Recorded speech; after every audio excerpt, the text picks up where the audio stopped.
ఆయన సన్నిధిలో ఎంతమంది కనబడాలి సిద్ధపడి, కొంతమంది ఏం చేస్తారంటే షిఫ్ట్లు.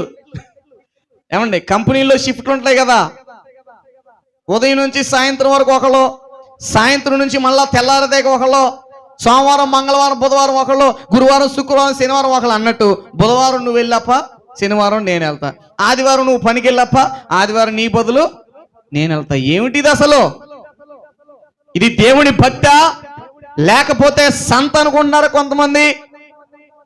లోకంలో ఉన్న వారిలాగా చేసే భక్తి కాదు ఇది, భక్తి కోసం చేసే భక్తి కాదు ఇది.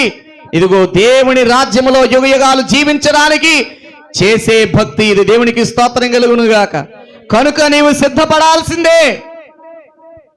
ఎంతమంది కనపడాలి పాస్టర్ గారి మందిరంలో? అది కూడా ఉంది, చూపిస్తా మీకు. ద్వితీయోపదేశ కాండం చూడండి. ద్వితీయోపదేశ కాండము 16వ అధ్యాయము 16వ వచనాన్ని చదవండి.